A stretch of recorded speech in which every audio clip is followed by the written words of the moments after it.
Hi, welcome everybody. Good to see so many folks here today. I have lots of welcomes to start with, including to a fly right here. All right, he's going to come back. All right, I'm Nick Fisichella. I'm the president and CEO with Schoodic Institute at Acadia National Park, and so I really want to welcome you to Schoodic Institute and to Acadia National Park. Schoodic Institute is Acadia's nonprofit partner in science and learning, and together we co-lead this National Park Service Research Learning Center. And I'd like to also acknowledge that we are on the homeland of the Wabanaki people. And welcome to the 2022 edition of the Goldstein Lecture.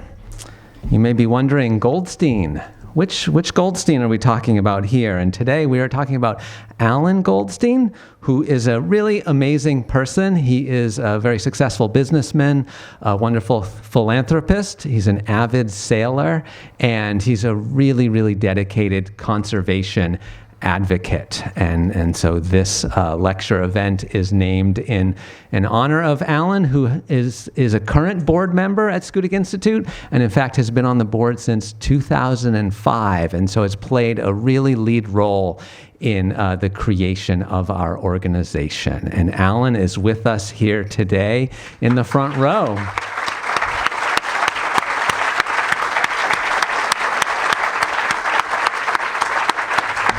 Alan, thank you very much. The theme for today's conversation is science for the present. So in my brief career in conservation so far, so the past 25 years or so, there's been really a rapid evolution in our understanding and response to climate change. And so 25 years ago when I started, no, we didn't really talk about climate change much at all. It wasn't on the list of priorities. And then over time, it started to get onto that list, but it was seen as something way out in the future, in the year 2050, in the year 2100, something that was sort of easy to discount because it was out in the future. And then today, we see climate change as something that's happening right in front of our very eyes. And so in the past 25 years in conservation, we've gone from not talking about climate change to talking about it in the future tense to now taking action in the present tense. And so I love talking a lot about science, but we need more than just science in this response. We need to recognize that there are many ways of knowing, including tribal relations to our lands and waters, to better understand and respond to rapid change. In addition to that, we need to be really intentional in developing the next generation of conservation professionals and make sure that we're building a more diverse and skilled future workforce. The skills these folks will need to succeed are changing as rapidly as the climate here in Acadia National Park. And so we have an obligation and an opportunity to help build those skills, build that next generation that they'll be spending the next 25 years, probably the next several decades, continuing to respond to rapid environmental change. And then finally, this work doesn't happen without really strong partnerships.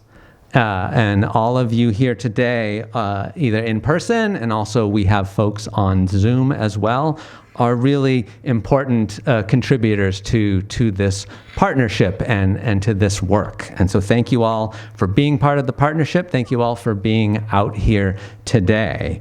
And thanks to all the great organizations that are part of this work. The National Park Service plays a really important role, as do so many other partners, Friends of Acadia and College of the Atlantic and the Maine Coast Heritage Trust, University of Maine, Earthwatch Institute, Blue Hill Heritage Trust. There's lots of organizations working on these really important subjects.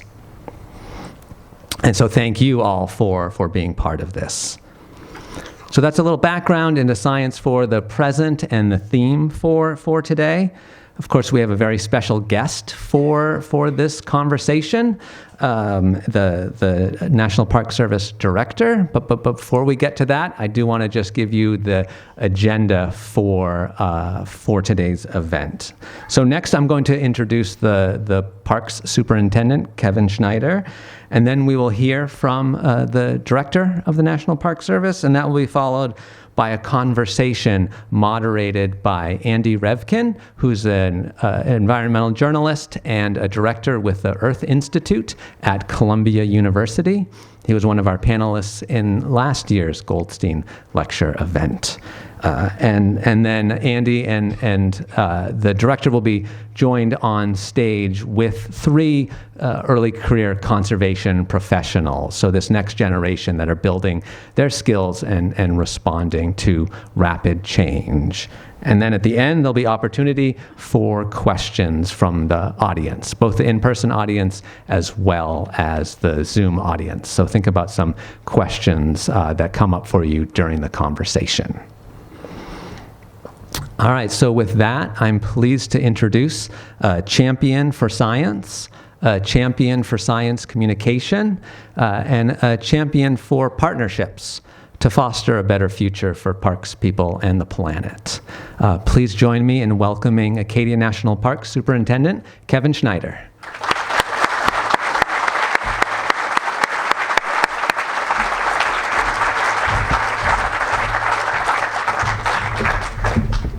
It is so great to see everyone here under a tent together. Welcome. Thank you for joining us. You know, as superintendent, one of the questions that I get most often is, what is the most significant threat facing Acadia National Park? And I used to answer this by saying the biggest long-term threat to the integrity of Acadia is climate change. But I've come to realize that it's also an immediate threat. It's a short-term threat. And let's just put this into context. In the last month or so, we've had two glaciers, not one, but two glaciers on two different continents collapse. We've had fires threaten 3,000-year-old trees near Sequoia National Park and Yosemite National Park. We've had a 10,000-year flood in Yellowstone National Park that wiped out a place where I once lived in Gardner, Montana, when I worked there. And Sydney, Australia got as much rain in a weekend as London gets on average in a year. These are not normal events. We are seeing the effects of climate change now, and so it's really important to be convening conversations like this, to be talking about it, to be communicating with our stakeholders and our public and our visitors about what this means for nature, for our protected areas. And so science and science communication is just fundamental to everything that we do here today. So it's just a pleasure to be with all of you talking about this really, really important topic. And it's also a real honor for us to have the 19th Director of the National Park Service here joining us for this conversation. Chuck Sams was confirmed by the Senate. He's the 19th Director of the National Park Service. He's Cayuse and Walla Walla and is an enrolled member of the Confederated Tribes of the Umatilla Reservation in Northeast Oregon, where he grew up. He also has blood ties to the Kokopah tribe and the Yankton Sioux of Fort Peck. He most recently served as Oregon Governor Kate Brown's appointee to the Pacific Northwest Power and Conservation Council, a position he held from March to December of 2021. And prior to joining the Northwest Council, he served as executive director of the Confederated Tribes of the Umatilla Indian Reservation. For 30 years, Director Sams has worked in tribal and state government and in the nonprofit natural resource and conservation management field. He's a veteran of the U.S. Navy, and here we are on a former Navy-based site, so it's very appropriate to be here. You can quiz him about his knowledge of Russian. He was an intelligence specialist. He holds a Bachelor of Science in Business Administration from Concordia University and a Master of Legal Studies in Indigenous Peoples Law from the University of Oklahoma School of Law. Please join me in welcoming Director Chuck Sams.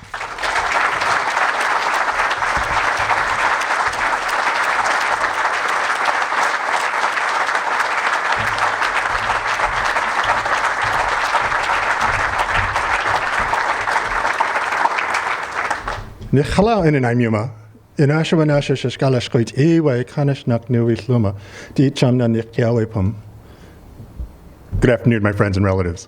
My Indian name is Mockingbird with Big Heart, which I received from my late grandfather, Pedro Jim, headman of the Kokopah people. For shortly after I was born, he raised me up, and like any child, I just started screaming at him. He leaned his ear against my heart, and he said, "The name I choose for you is Mockingbird because we will send you out into the world, and we want you to learn all the good that you possibly can and bring that back home to your people. Leave the bad where you found it. Do not bring that home. You have to do it with a big heart because it will take a big heart to take some of the bad things and understand how to process that, but leave it where you found it, and so that your heart can be filled with nothing but the goodness to bring back to your own people and to others." I come from the place of the Big Springs on the Umatilla Indian Reservation, where the quaking aspen live. That is where I grew up, and that's where I was raised, with a full understanding that my natural resources, the flora and the fauna, are my main charge for preservation, not just for myself, but for the children yet unborn. And so I could not be more pleased when I was asked by the President and the Secretary in Holland to become the 19th Director of the National Park Service, an organization that is dedicated to the American people with a mission to protect flora and fauna, to preserve, protect, and enhance our natural resources, our memorials, our monuments, not just for ourselves, but for future generations. And so this evening, I'm so happy to join with you all to talk about several important issues as it relates to climate change. First and foremost, I want to thank Schoodic Institute and Nick for the invitation to join you and for hosting this event. It's such a wonderful time to actually be back out and be among people, and also to be out of Washington, D.C., where the humidity there is extremely oppressive. I want to thank Vicki and Alan Goldstein for inspiring and supporting not only this annual discussion, but also so much of the important learning and research convened by the Schoodic Institute. Thank you very much. Deeply appreciated. It's wonderful to be here in Maine this week on my first official trip to Acadia Park. I had come to Maine nearly almost 34 years ago as a young sailor in 1989. I was 18, turning 19, and a friend of mine was getting married in Bath, Maine, and we had 2 weeks in between courses in Virginia Beach. So we all zoomed up here, got him married, sent him on his honeymoon, and for the next 2 weeks, 5 of us decided to take a trip from Maine to Florida to go and see every park that we could possibly see, to see the national memorials and monuments. And for a young sailor at age 18 who'd come from Eastern Oregon on a rural reservation, to understand what it was like for the first people here. The Wabanaki, the people of the dawn, as my people understand them. When I came back again, it was important that I meet with the Wabanaki because my elders told me to thank them, for they have a responsibility to pray and to welcome the sun as it comes up over Turtle Island. And that it is our job to put it to bed when it gets onto the West Coast, so that it will come back again. And that process is extremely important, and the Wabanaki who've held that tradition and that responsibility as a people to ensure that the dawn rises each day, as ours is to make sure that it sets and will come back again. So, being in Maine once again, seeing the wonders of driving into Acadia for the first time, I feel so very lucky, and I know that you all feel so very blessed who are from here to be able to wake up to this every day. So thank you, and I'm very happy to be here. As Kevin said earlier, we have Yellowstone. On the morning of June 13th, Yellowstone experienced a 1 in 500 year event, with the northern parts of the park had received between 2 to 4 inches of rain in a 24-hour period, together with at least 5.5 inches of snowmelt. The previous record high flow of the Yellowstone River near the park was approximately 32,000 cubic feet per second. At more than 50,000 cubic feet per second, the river flow during the flood shattered that record. The relative influence of climate change on this particular flooding event is not yet clear, but the rain on snow and rapid melting that fueled the flooding is consistent with what we can expect under rising global temperatures. Shortly after, I went to go see the sites directly and flew over many of them. And while we are very fortunate to have such a strong team who's been able to open up 93% of the park, the areas that were the 7% of road areas and the closure areas that we have in the park are at the most critical junctions. Our infrastructure is going to have to be more resilient. It have to be more adaptive if we're going to ensure that people can still come into the northern part of the park. But it was very clear to me in my observations and my understanding of climate change that what we experienced is not an anomaly, and that we can expect that these 1 in 500 year events are going to occur more rapidly and in much more time than we'd ever expected before. The average temperature in the Yellowstone area has already increased by 2.33 degrees Fahrenheit since 1950, and the possibility of similar events will likely increase as temperature continues to rise. The lessons we learned from Yellowstone is that parks and surrounding communities should be proactive in thinking through and preparing for climate-driven, high-impact events. Similarly, we should do everything possible to minimize greenhouse emissions and temper the worst impacts of climate crisis. While dramatic and recent, Yellowstone is not unique. At Acadia, temperatures have warmed and rainfall has intensified, snowpack has diminished, and sea levels have risen. In June last year, a record-breaking storm hit the park with 5+ inches of rain in less than 3 hours, damaging the park's beloved historic carriage road system, as well as trails, streams, and other infrastructure. Here, average temperature has warmed by 3 degrees Fahrenheit since 1890. Acadia is seeing longer growing seasons and fewer species that we know and love. Less biodiversity, more invasive species, and extreme weather events are damaging landscapes, cultural resources, and infrastructure. These types of changes are likely to continue and accelerate with dramatic impacts on the park. As a result, we're making a significant shift in how we manage Acadia and other national parks throughout the system. Park managers traditionally sought to preserve parks based on historic conditions, to restore things the way they were. Now, managers must consider both the changes that have already happened and the changes expected to come in coming years and decades. Acadia National Park, with the support of its partners, is a leader in applying a new approach to managing national parks in the face of rapid climate change. We have strong support from the Biden-Harris administration and Secretary Holland in addressing these challenges. I'm so very impressed by the collective work by the park, Friends of Acadia, and the Schoodic Institute in responding to the climate crisis with the Wild Acadia Initiative. The research project through Wild Acadia and Bass Harbor Marsh, Great Meadows, and the Cadillac Summit's restoration will not only help people have a deeper understanding of how climate change is affecting Acadia and what they can do about it, but it will also help other parks, other communities, and larger scientific communities. National parks are living laboratories and outdoor classrooms, over 85 million acres of open classroom, where the effects of climate change can be readily observed. Thus, national parks are often ideal spaces for meaningful dialogue about climate change. This is a reason to stay inspired and to remain hopeful that we can tackle this issue, but we can only do it together. Indigenous people have lived on these landscapes since time immemorial. At its core, science is based on observations. What better record and experience can you have than observations learned through generation upon generations, witnessing and sharing these observations?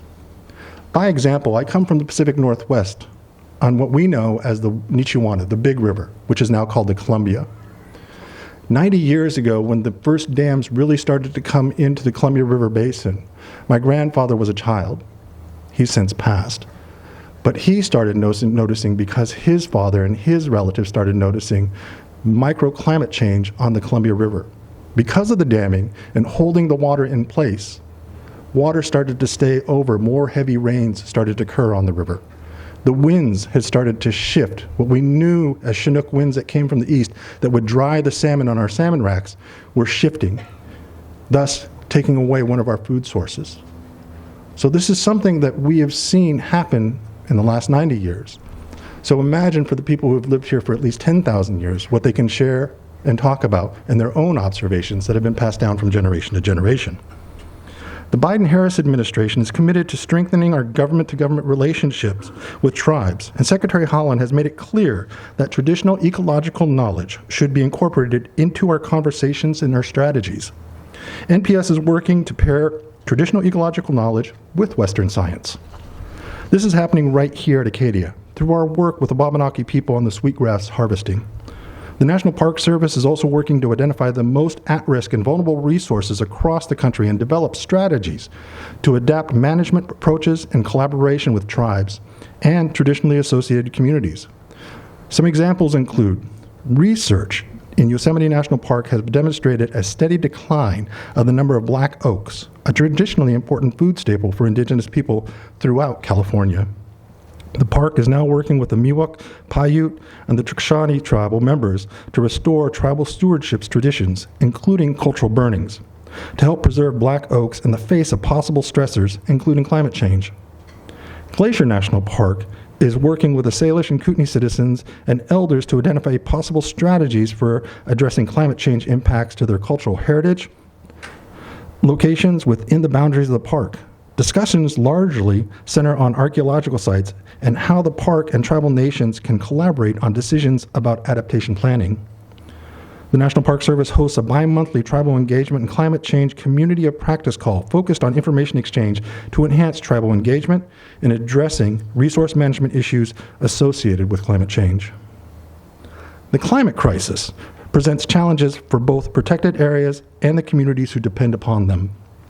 Climate change is an overarching influence over our 400-plus national parks, layering upon existing issues of concern such as invasive species and air quality degradation, and it makes them progressively worse over time. While we should take heed from our ancestors and listen from our past, we must also look to the future. In the face of this unprecedented global crisis, the climate crisis, there is reason to be inspired and be hopeful. I'm inspired by the young people, their bold action, their commitment, their advocacy to confront the climate crisis. We need to cultivate a young and diverse next generation workforce interested in careers in conservation. We must invest in park science and research projects like those here at Acadia and at other national parks across the country. We can and should be leaders in climate adaptation while simultaneously working to blunt and reverse impacts from climate change where we can. The National Park Service is implementing processes and guidance that help ensure park plans are climate informed. These include the delivery of robust local climate projections, the piloting and refinement of scenario planning, and incorporating climate change adaptation actions as a routine part of park planning and decision making. Climate change is a problem largely of our own making. So there are solutions within our grasp. Individual actions do make a difference, including finding opportunities to use energy more efficiently in our homes and places of work, walking, cycling, and taking mass transit when possible. These small things make a difference. In addition to lowering carbon emissions, actions like these can also reduce air pollution in our communities, save money, and maintain our health. It turns out what's good for parks is also good for people. This crisis is one of our own making, as I said earlier. It's one that we also have the solutions to. The young people who are inheriting our lands, who will be the next stewards for the next several generations, are impassioned. And I look forward to having a very robust discussion about some of these young scholars who are coming up with these ideas based on their research and based on their learning. From them, we can learn about adaptation and climate resiliency. And together, we can build a better future for tomorrow for those yet unborn. So thank you. I look forward to tonight's discussion.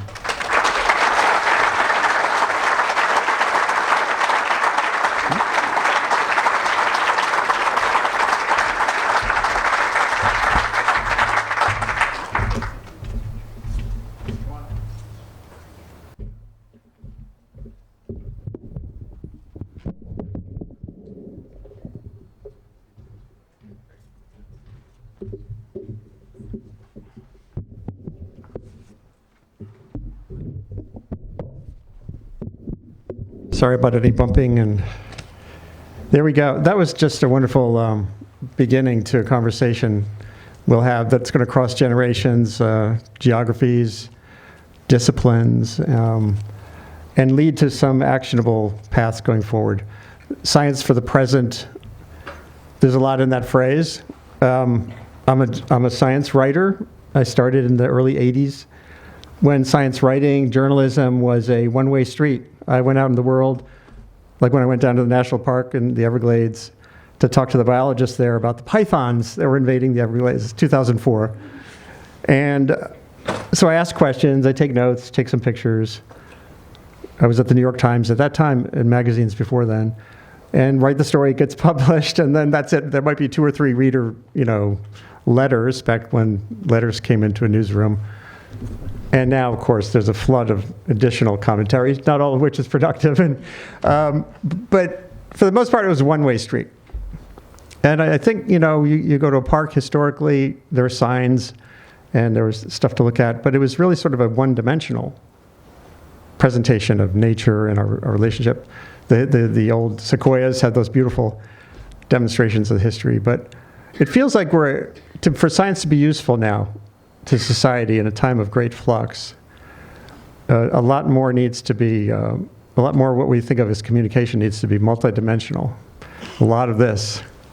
Pete Seeger, who I used to play music with, a great folk singer, halfway through his song, he would do this because he wanted the audience to be part of the presentation, not just him singing.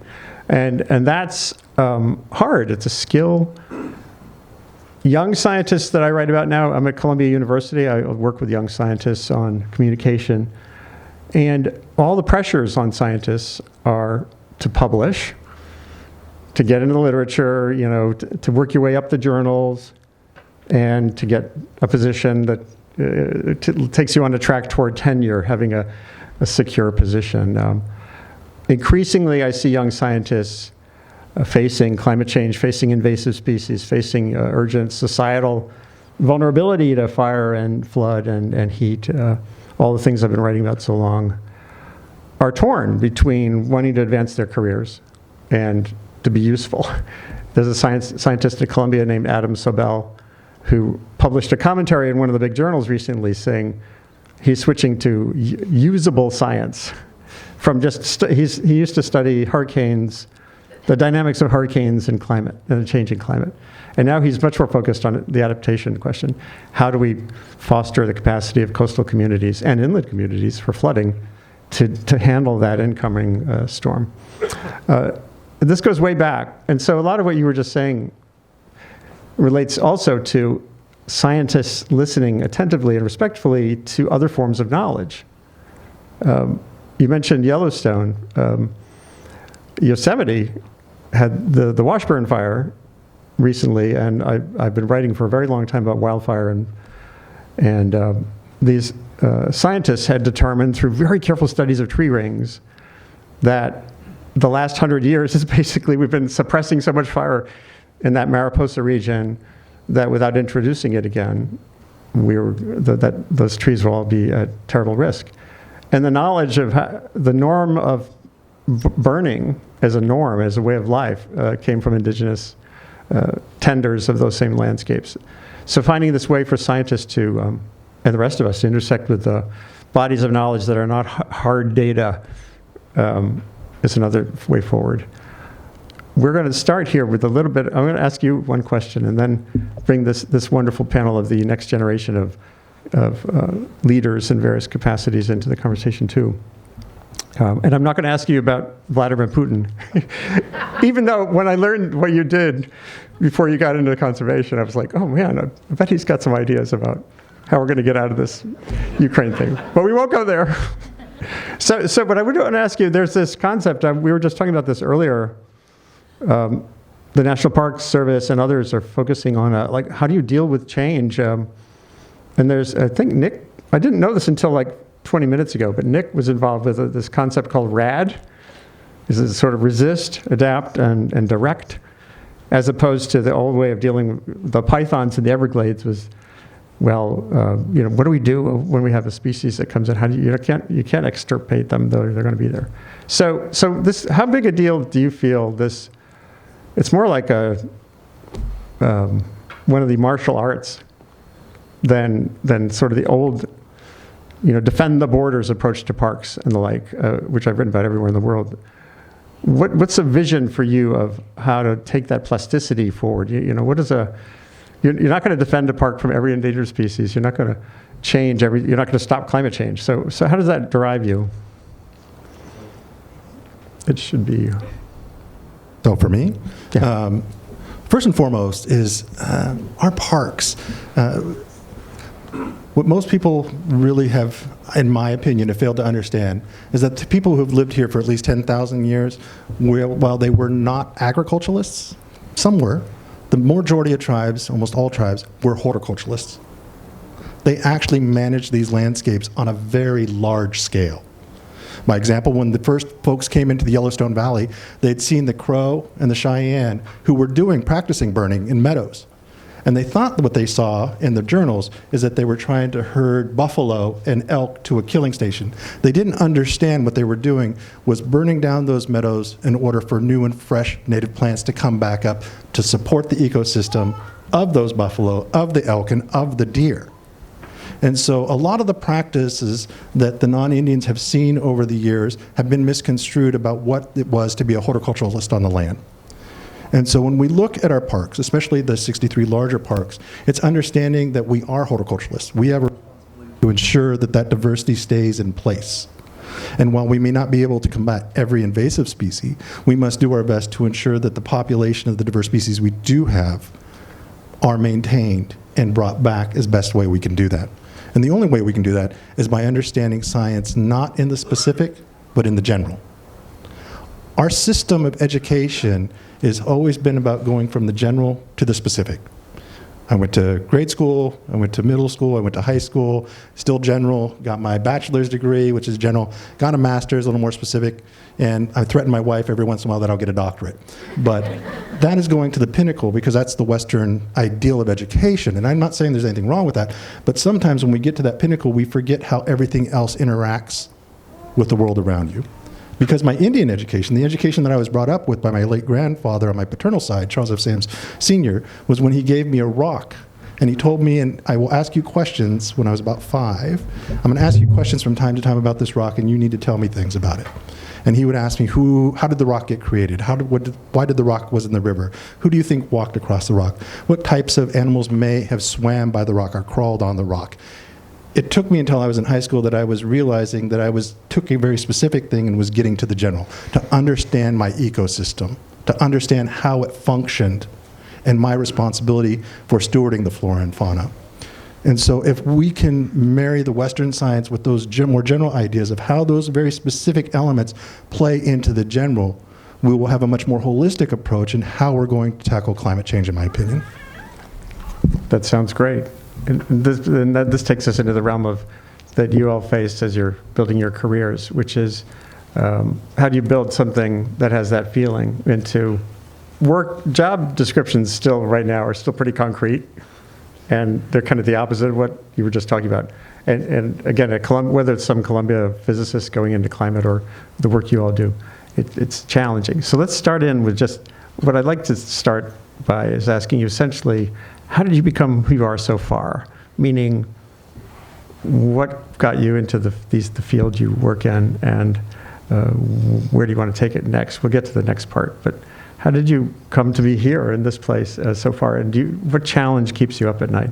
And so we'll start with you, and just yes, we have to share microphones, and so tell everyone who you are again, and then Yes. Let's dive into this question. Hello, can everyone hear me? My name is Olivia. I use she, her pronouns. I grew up in the foothills of the Great Smoky Mountains in East Tennessee, and I went hunting and fishing with my dad a lot growing up. And because of that, I always felt really integrated with the natural world, and not adjacent to it, but part of it. And that led me to take biology and environmental science classes. Those were my double majors at Emory University. And I thought that this practice of asking questions and looking through answers through the scientific method with, like you were mentioning, the ultimate goal being a peer-reviewed paper, was the only way I could ask questions about the natural world.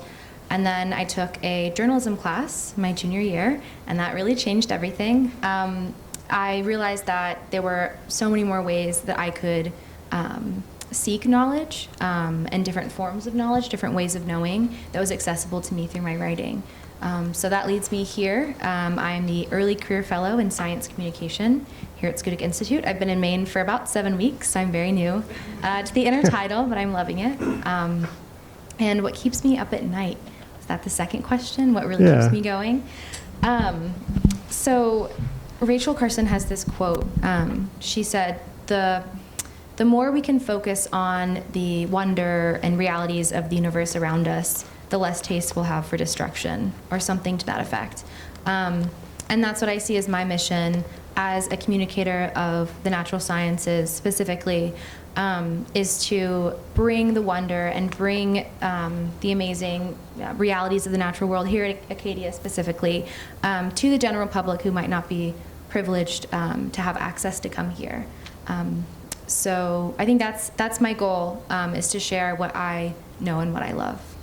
And how much of that is about fostering the visitors' passion for storytelling through your example and the like?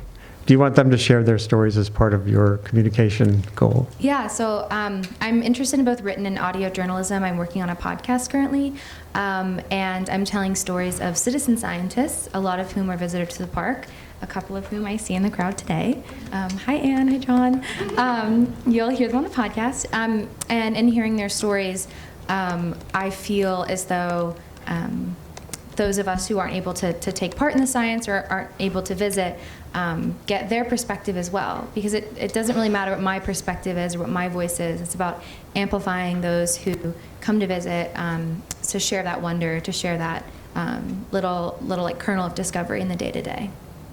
That's great. We'll talk more about that bidirectionality. It took me 20 years of journalism of the one-way kind, before I started a blog at the New York Times along with my reporting. And it opened so many doors to my reporting. Suddenly I was hearing about disciplines I'd never even thought of asking sociologists about climate change.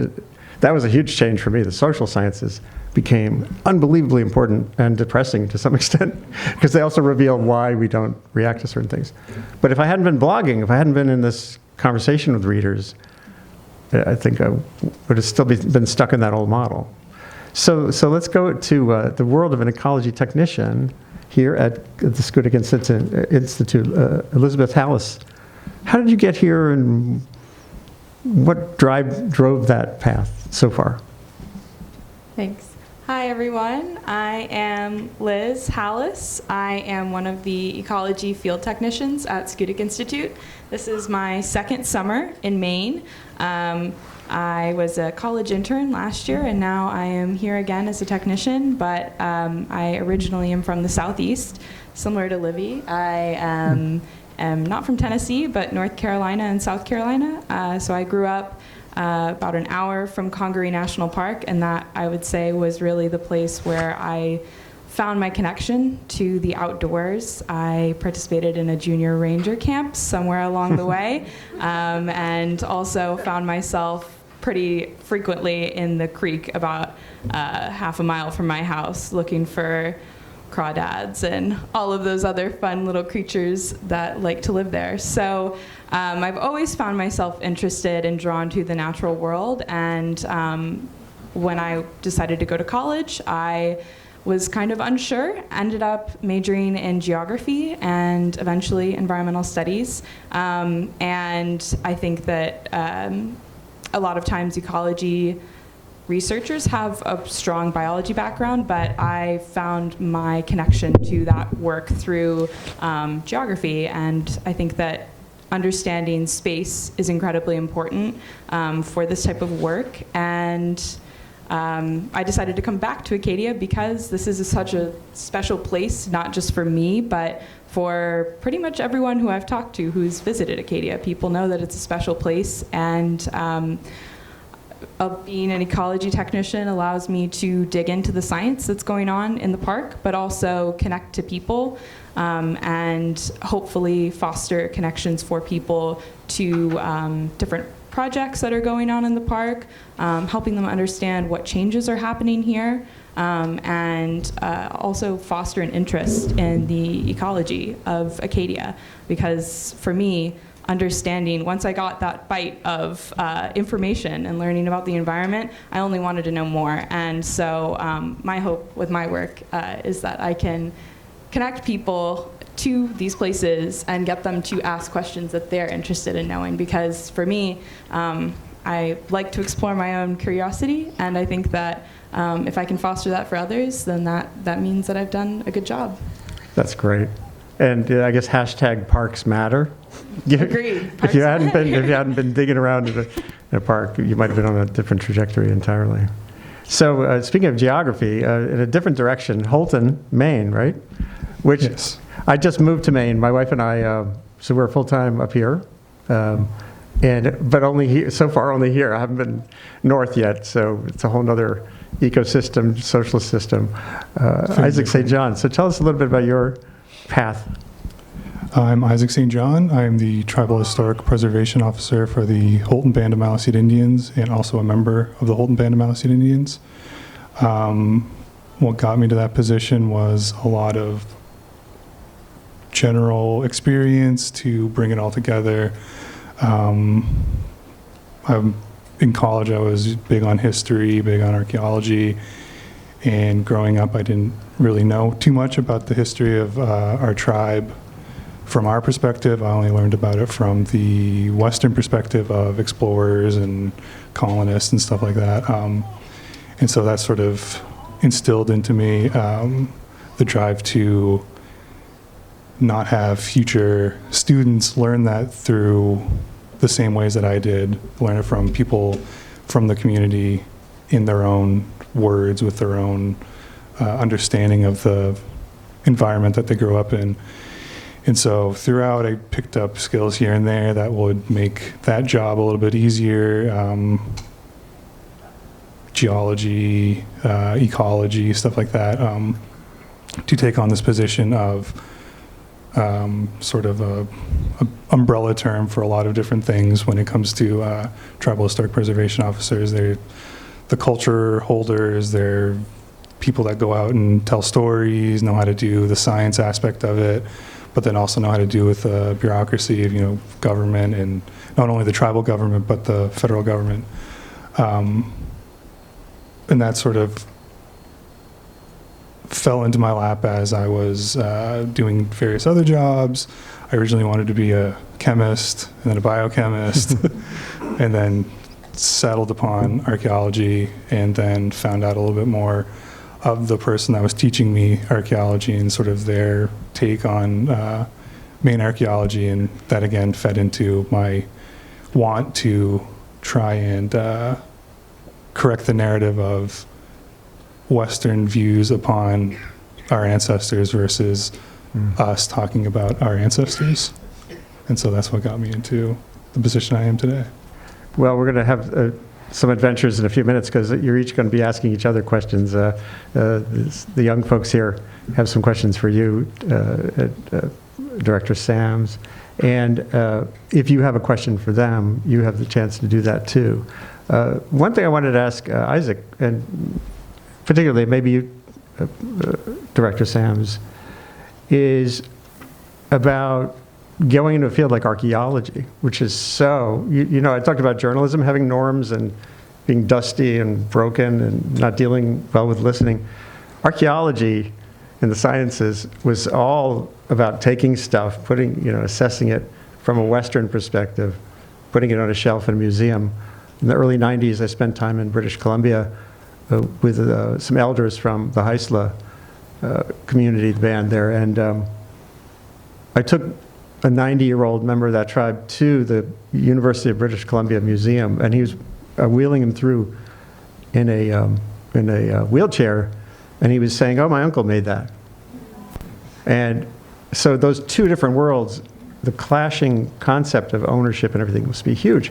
What's it been like just getting into that field with an indigenous background? At first, it was daunting with all the history of sort of the I can't even ever say that word, the extraction of knowledge from the communities, and just sort of being held onto in institutions and museums and college storerooms. But I think nowadays that more people are getting involved in the field, such as Dr. Bonnie Newsom and Natalie Dana Lowler, among other people.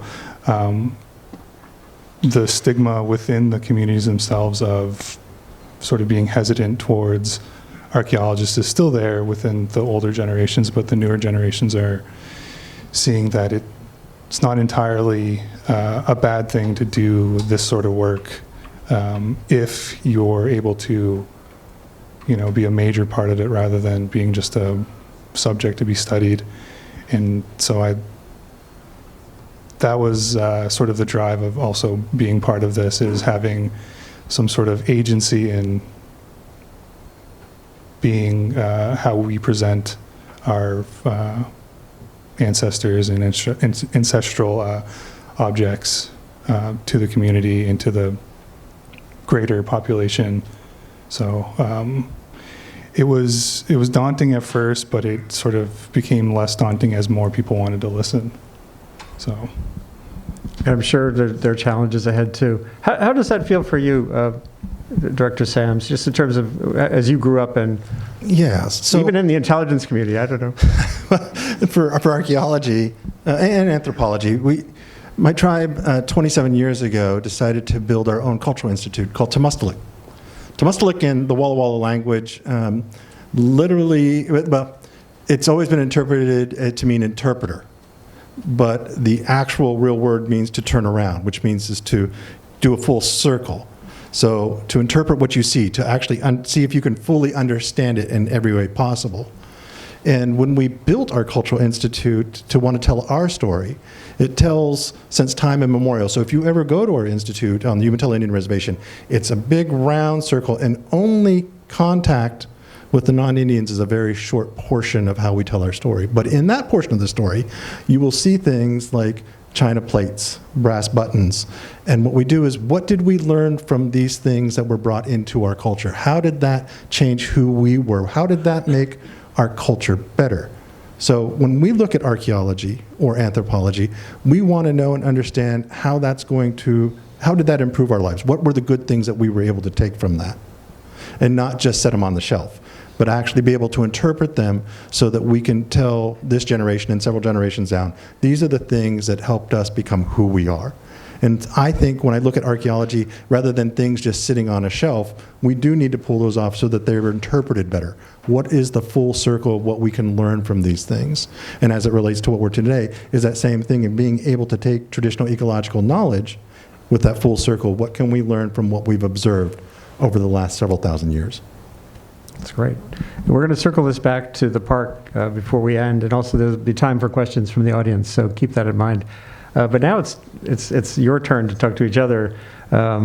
So I think you prepared you had some thoughts or a question for the director. Yes, that kind of follows up with what you were just speaking about. I know here at Acadia there are initiatives to connect Indigenous archaeologists like Isaac and like Dr. Newsom with the museum archives that we have currently. And I'm curious, like from a communications perspective, how can like reconnecting communities with these collections change the way that we tell the stories of the park, both natural and cultural history? I think it's a great opportunity, especially since you have the tribes over here.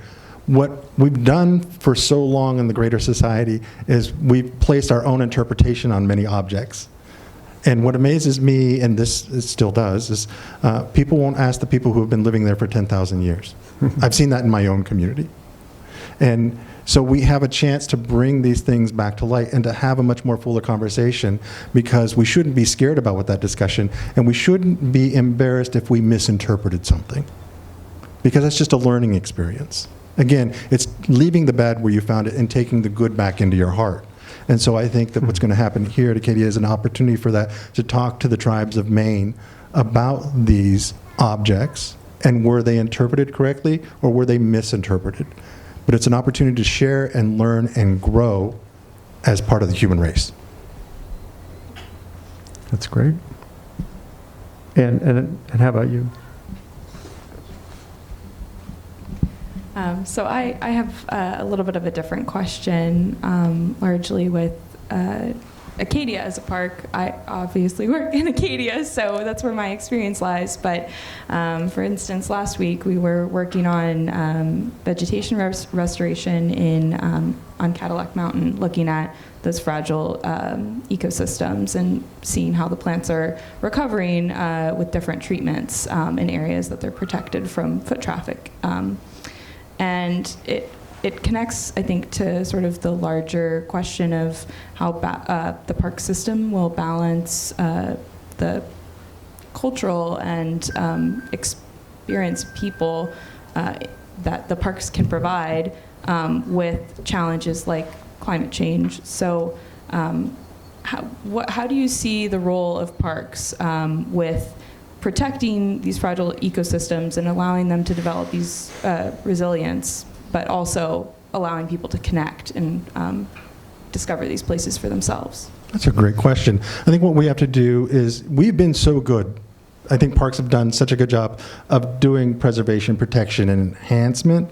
But what we may not have been so good at, that we need to, is better interpretation of what that flora and fauna is, and what is our, as human beings, reciprocal relationship with those. So it shouldn't be just a one-way opportunity. So it's not just learning about these species and trying to understand, but what can you do to help propagate those species? What do those species mean to you? What is your interaction? Why is it important to have these first foods still growing within the parks that not only fed and healed native people, but how they can feed and heal other human beings? What is that experience going to be more holistic when you come into the park? And how we do that is going to be in a different interpretation than just from a historical perspective, because not only do we need to interpret the past and the present, but we must also set that reciprocation for a future understanding of what it will mean to do this preservation and enhancement, and the things that have been introduced into the park. And some things have been introduced that have actually improved. We know that we're introducing different species to mitigate either losses of monarch butterflies, to help with that may not have always been a native to the park, but could be an enhancer, so that we bring those native species back.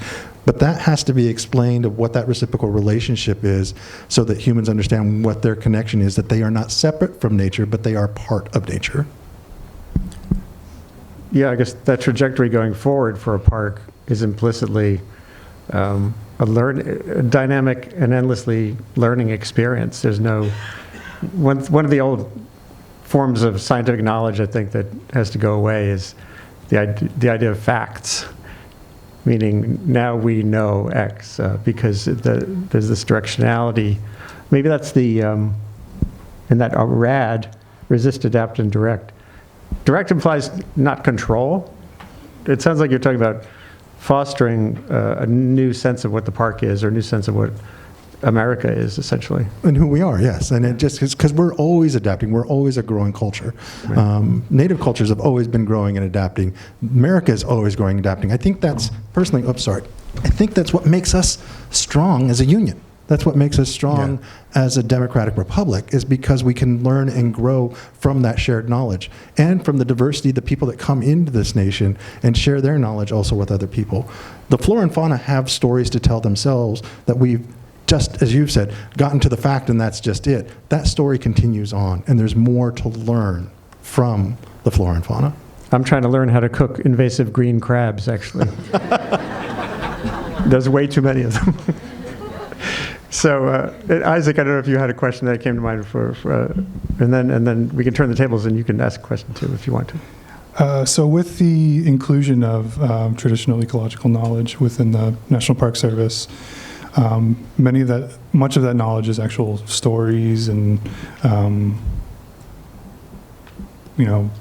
living stories that are within the tribes themselves. And how is the National Park Service going to protect some of those more sensitive stories from being, widely distributed that might not want to be distributed? That's a great question. Intellectual property, one of my favorite classes of law school, is really, though, understanding how we do that. We have a responsibility to talk about how we protect those stories about place, and ensure that some of those stories don't actually leave that place because, for whatever reason, those tribes, those cultures have that connection and want that story to stay there. We have to be able to respect that in a way, and that's not always going to be easy. But we are, and tribes have advanced in understanding what their intellectual rights are and being able to go into those contractual agreements in which it's a shared understanding.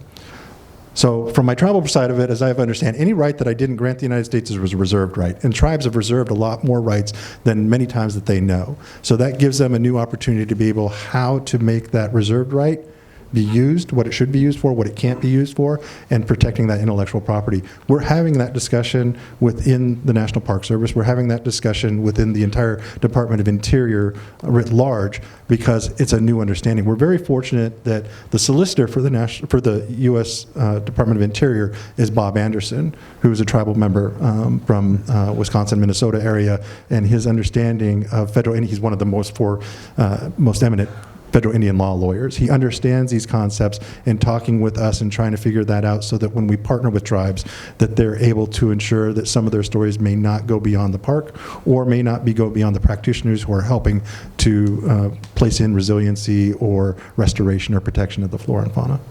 It won't be easy, though. So do you have an aching question for the next generation here? Yes, I think, and I want to go back to what you'd asked. Because of what we're seeing in climate change, what in each in your fields, what does keep you up at night? What worries you the most that you think we may not get to, that we must get to in the work that you do?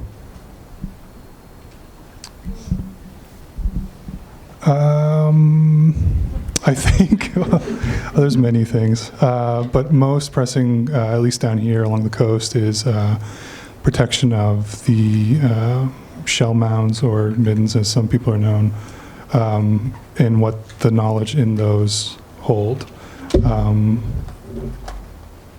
The soils of Maine are very acidic, so anything organic that you bury just immediately starts dissolving, and over thousands of years it's gone. So any bones, teeth, plant life, that's gone.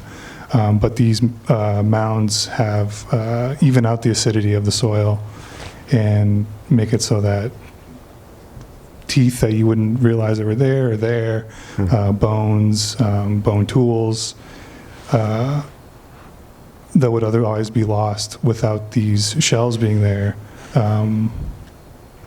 are there.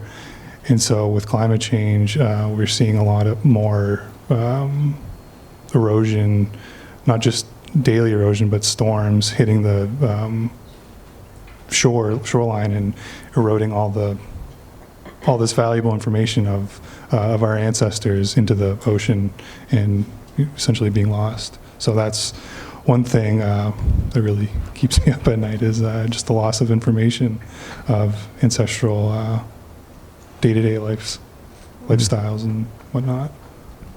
And Liz?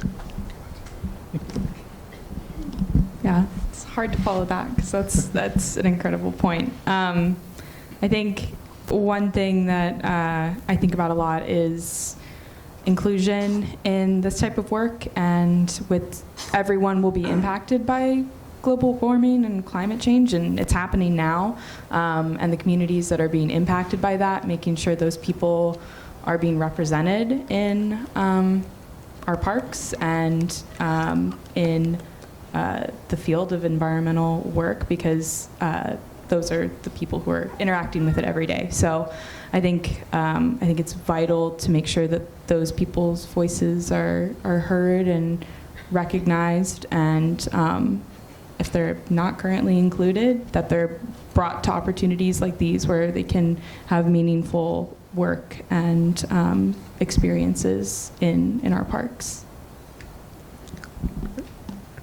Olivia? I think from my perspective as a science communicator, and even before I came to communication work, I studied wildlife disease and disease ecology. My biggest concern is the psychological distance between, I guess, Americans and the natural world. And I think we've alluded to this before, this idea that we are not a part of the natural world, we're adjacent to it, but we are. And we've seen this through, disease spillover. But we also see this through just like a lack of a connection. And so I think that being able to break that distance between individuals and the natural world is the only way forward to combating climate change and biodiversity loss, and something that I try to accomplish through my work, or that's one of my goals of my communication. So from a perspective of a communicator, I think that's what keeps me up at night the most. Any reaction?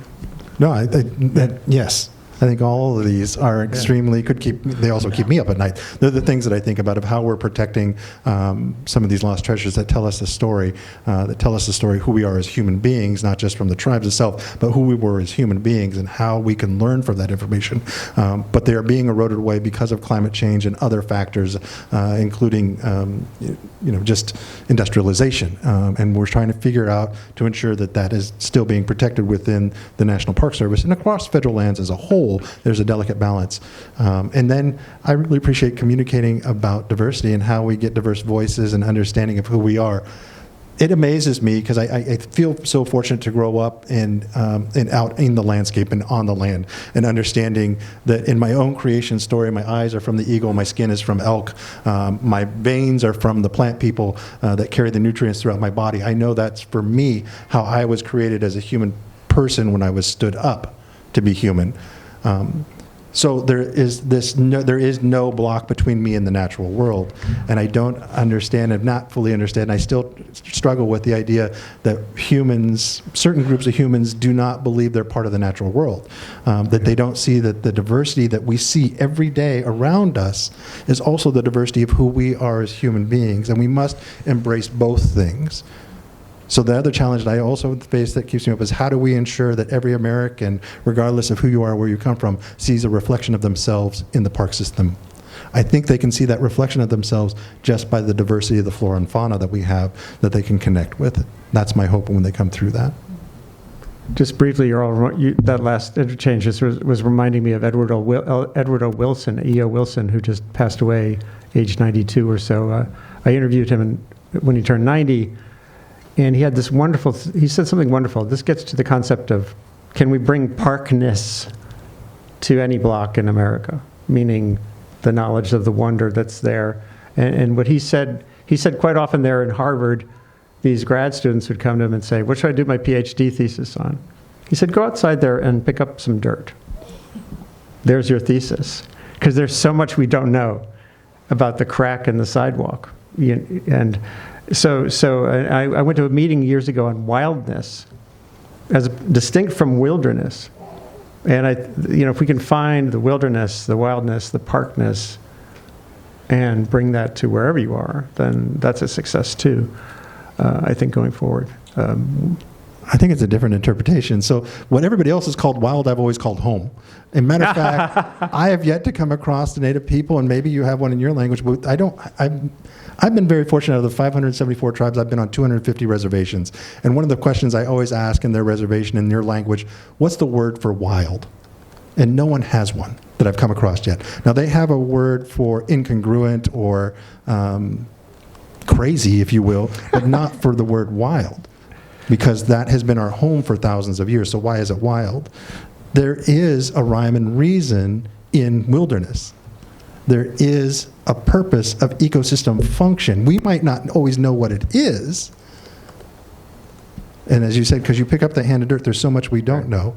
And so what we don't know, we call wild, and that, from a European aspect, is to scare us from going into it, rather than embracing it and wanting to learn from it. So that, I think, is the next challenge of how do we get and reinterpret the word from wild to one of opportunity and education and better understanding of our natural world and its ecosystem functions. Bravo. Thank you all so much for these brilliant observations.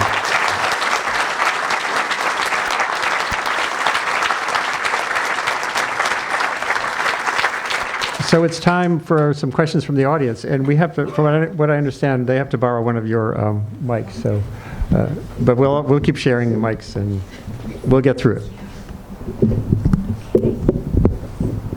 And keep it a question, ideally. Am I on?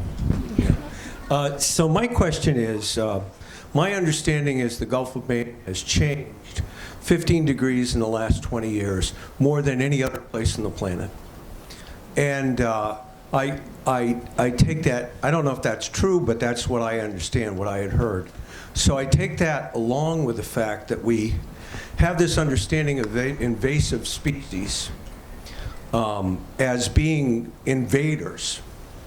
And in that, a plant shamanistic explanation of invasive species is that they're here to heal the planet and the local environment. So in what way is our society, which is based upon acquisition, in opposition to the environment itself, trying to heal itself? I like that. There was something, I was listening to another talk you gave, and you mentioned in your creation story that humans are the keeper of salmon as opposed to the taker of salmon. I don't know if that's relevant, but does anything come to mind here?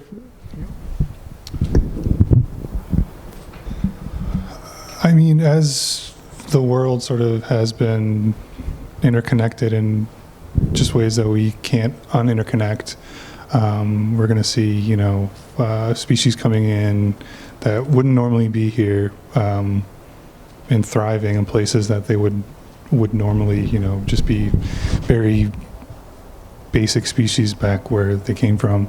But then there's other species that come in and actually do a lot more damage than what we expect them to do. For example, a lot of the ash trees around southern U.S. and some parts of southern Maine, and hopefully not anywhere else, are being affected by the emerald ash borer, which is, I think, an Asian species of beetle. And a lot of the Wabanaki stories, most of the Wabanaki stories, and our basic origin story is from the ash tree itself. Glooskap shot an arrow into the ash tree, and all the animals and we sprang forth, and so to have that sort of disconnect between sort of the globalization and then having to say some of these species are here to stay, just sort of hard to reconcile, but it's still something that we have to deal with unless we don't really stick our head in the sand and not have to worry about it, that sort of deal. The only example I have is, again, going out, as my maternal grandfather said, go out and taking out the good and leaving the bad where you found it, and understanding what those species are, but being able to experiment by using science to ensure that there are no unintended consequences don't happen. And so by example, we have Himalayan blackberries where I'm from, who are obviously from the Himalayas, that were brought over by the Chinese workers who had worked on the railroad in the Pacific Northwest. The way my people decided to deal with it is we do a lot of eradication of blackberries in meadow fields so that they don't overtake meadow fields, but my elders started back in the 1950s putting them up along the railroad, and wasn't until probably in the 1990s, I was asking my grandfather why, it was to keep children from playing on the railroad. Because they were so thorny, you could still go up and take the berries, but you wouldn't try to cross over them to get onto the railroad. So we used an invasive species in order to protect ourselves from the big machines that were going up and down the river through the reservation. That's great. We found a good for them.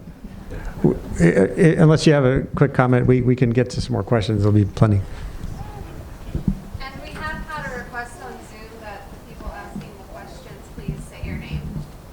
Okay. Yes, my name's Alan Kleiman. I'm from Seal Harbor.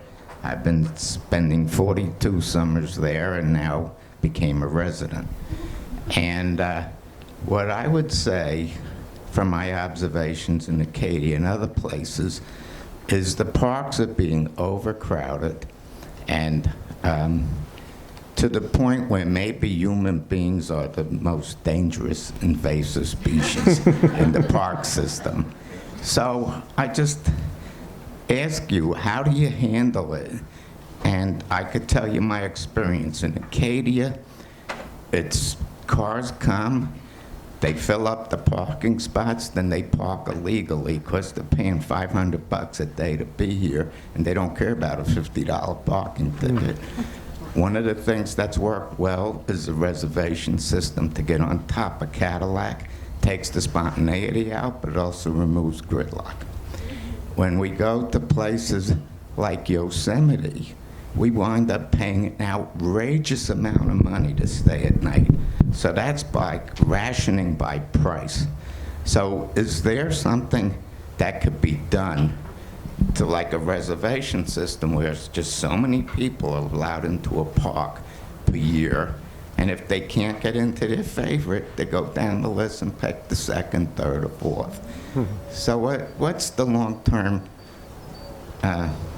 way of handling this, and what solutions have been tried and failed, and which ones work? So my quick reaction to that is I'm very proud of what the National Park Service has done by trying to work with the communities that surround the park, working with our gateway communities to understand what those flows look like, sharing that data and information. So what we do at Acadia may not look like it does at Zion, and that's perfectly fine, because we want to be able to ensure that people are not impeded by that. We also need to figure out how we're not, overpricing things, because then that's self-selection on who can come or doesn't come into our park, and really trying to understand where that came from. It took me a while to do some more research as I was coming into this position. When Mission 66 happened in 1956 to plan for the 50th anniversary of the 1916 Organic Act, the entire premise of that 10 years by Congress and by the National Park Service at that time was for the burgeoning middle class. So parks were being developed and designed for America's burgeoning post-World War II middle class. So that was no thought for the people who couldn't afford to come in the parks. And here we are at over the 100-year mark. How are we ensuring that it's still open and fair and egalitarian so anybody can come and enjoy the park, but without overloving it? The first time overloving the parks came about was in 1978 congressional testimony by the Park Service that they knew in 1978 that we were starting to overlove our parks, and we are. There's only a couple of different ways of doing that. One is through different time systems, experimenting and doing that. We have some of the best social scientists on staff who are trying to figure that out and how that will work, and working directly with superintendents in the communities that we serve and work with to figure out what's going to work best for that community and not try to be overly prescriptive. May we get to overprescription? We might. I don't know. We have to figure that out. But it's also being able to share so many of the other areas. When I was during National Park Week, I felt so very lucky. I started in San Francisco and worked my way over the next 8 days back to the East Coast, visiting something like 22 different parks and heritage areas. And what I noticed is that some of our parks aren't getting enough love, though.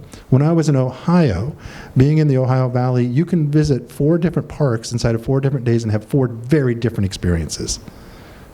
And most Americans don't understand that they could have that opportunity, because we haven't figured out how can we do better advertisement of that, how can we promote those smaller parks so that people, you might still want to go to Acadia, you might still want to go to Zion, you might still want to go to Yosemite, but you're missing out on so much other rich stories that we need to be able to tell, that the American public should be hearing and we should be able to expressing. So there's a lot of mixture in there, but I am very interested in what some of these folks might think how we should deal with that, because I am looking to that next generation to tell and inform us how can we deal with this issue as a park service. I would love to hear that too. I don't have an answer for overcrowding, unfortunately, but I do see communication, especially like virtual programming, as a sort of solution for those who are unable to come to the park, whether that's financial constraints or they just don't have the privilege of accessing the land. Something that I'm using in my work to try to bring the parks to the people is using audio journalism and podcasting. I found that there are 2 really memorable senses that you experience when you come to the coast of Maine. The smell of the marsh, of the mudflats, of the salty spray, which unfortunately we can't transmit to people who aren't here. Not yet. But the second sense that's really stimulated by being here is sound. Whether you're the sound of your boots when you squelch through the mudflat, or you're slipping and sliding over seaweed in the intertidal, the sounds of the shorebirds. It's really just in my short time here, in my 2 months here, it's really centered and grounded me here. So through my work, I'm trying to convey the sounds of Acadia, the sounds of the scientists here, of the landscape, of the flora and fauna. And while maybe that won't, help the overcrowding problem, it can bring parks to people in a new way. I know there's a podcast out of Glacier National Park and one out of the Great Smoky Mountains National Park as well. So I'm really excited to see the direction that the Park Service goes in increasing creative new communications to reach folks in different ways than the traditional visiting. Any other thoughts? I think that was a really great point, Livy. I think that one thing you mentioned as well is that there's so many parks that are, they're the ones that everyone knows and loves. There are so many that people have yet to explore, and I feel I've been lucky enough to have grown up in an area where I had access to a lot of natural spaces and got to interact with those parks that probably most of you in this room have never been to. Congaree National Park, it's a big swamp, and I love it. And I think that experience for me has shown that science and exploration and connection are happening in all of these different places, all of these public lands. People can make connections and have the same sort of experience that they can have in Acadia as they can in a state park in their area. So I think that, like Livy was saying, creative advertisement and diversifying the interactions that people can have to learn about these parks and these places will hopefully foster more connection and love for those places, regardless of how popular they are, because there's great work and great science happening in all over the country. And so hopefully by putting people onto these parks and getting them out there, hopefully that will help relieve some of the visitation, maybe. That's great. Well, what we need is a strike force of like, or a way to multiply you all and get you to some of those small, out-of-the-way parks to foster their visibility and connection to people. There was a scientist who went around and collected audio clips from a bunch of the national parks. I actually used one of them because they're public domain. I have this digital meeting space where you can hear Rocky Mountain, the sounds of the park. So that maybe there's a way to just get that stuff out and around even more. Is there any last? Can I make a comment on that? Yeah. We went to, last year, we went to Yellowstone, we went to Rocky Mountain Park, and we knew we were going in with a lot of crowds and a lot of congestion, okay? And what we found on a lot of it was if you go in 9 to 5 or 9 to 3, or, you're going to get mugged. I mean, Yellowstone was overwhelming and a lot of places. But when we went in, kind of not when it was the most convenient hours, let's say 5 to 6 to 7, many times we had the whole place to ourselves. So it depends a little bit on how you rotate the crop a little bit, Well, I'll summarize that for those online, and which is that there are these hot spots of time and low spots. So having some better understanding of that, being out in the world, might make it easier. Although I know on Google, if you look at restaurants now, or a lot of those apps have sort of like the peak visitation time. Maybe is that something that's already on a Park Service website so you know when the quiet spots are? Absolutely. We're actually trying to use technology to our advantage.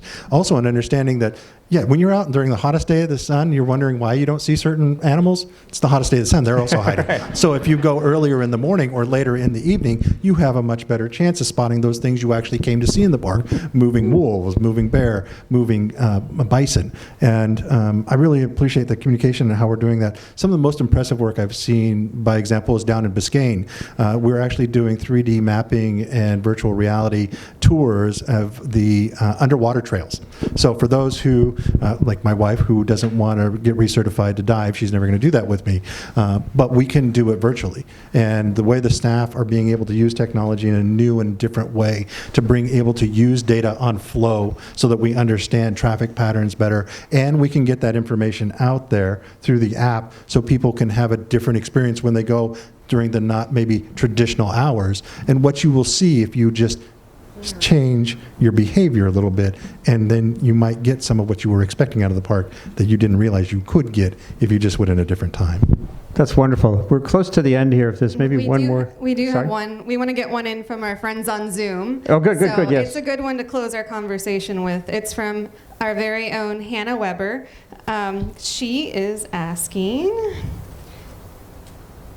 this is directed at Director Sams. So the Park Service is a storytelling organization. What is the overarching climate change story that the Park Service is telling? First and foremost, that we've been on the forefront of climate change for the past 100 years in the National Park Service, and then, of course, for places like Yellowstone for 150. We have so much based on that experience of the people we've had in the park and our tribal communities around us and the gateway communities who have seen the change firsthand, that we can be that front line of not what has only just happened in the past and what's happening now, but how we're going to be more resilient and adaptive for the future. We've been on those front lines because for years there was the idea of this preservation and understanding that some of that preservation may have not been for the best health of the park. Now, my friends in the Forest Service, who I love, and I used to be a wildlands firefighter myself, that's how I started my career, and my son is currently a wildlands firefighter for Oregon Department of Forestry. What we do know is the single largest propaganda that the United States has accepted was the Great Smoky Bear. Yeah. Stop all fires, period. Right. And so we've adopted that as federal land managers across the federal landscape. Stop all fires, they're bad. Lightning fire, put it out. Accidental fire, put it out. Any type of fire, put it out. But what we ended up with over the last 80 plus years is an undergrowth of carriage, and we're seeing the results of that. Now, we're being much more proactive than we've ever been. The Bipartisan Infrastructure Law, the Great American Outdoors Act are providing us funding to start tackling these issues.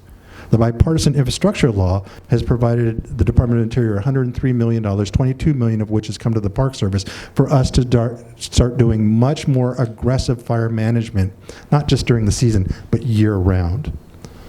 One of the stories, even though we are seeing in Mariposa, in Yosemite, the chance of the fire still growing, because it is now growing to the north on Forest Service land, and it still poses a very strong danger to us after we've been getting contained of our own fire. But one of the stories that isn't being told is why the sequoias are still there is because of the active management over the last 2 years of doing prescribed burns, of doing that management up front, so that we can protect these sequoias, because that's used to be how the tribes in the park had done it for thousands of years, which is why we have these old growth trees to begin with. And learning from our past by not repeating our mistakes in the future is what's going to set that standard of how we understand what we need to do, not just now, but moving forward. Wonderful. Well, that's a great place to stop. I'm sure there's time to circulate a little bit. What a wonderful presentation on science for the present. If you have further questions, I'm easy to find online. Just Google for Revkin, you'll find some way to get in touch with me, and I'd be happy to follow up, and I'll be writing about this as well. So thank you so much, all of you, Olivia Milloway, Elizabeth Hallis, Isaac St. John, and Director Chuck Sams III. Wonderful conversation. All these conversations to me are the beginning of something, a journey toward a future that's more sustainable, that's rad. I love that, rad. Resist, accept, and direct. But don't think about walls and final solutions. That doesn't really fit into the landscape of change we face. Thank you again. Thank you all for coming.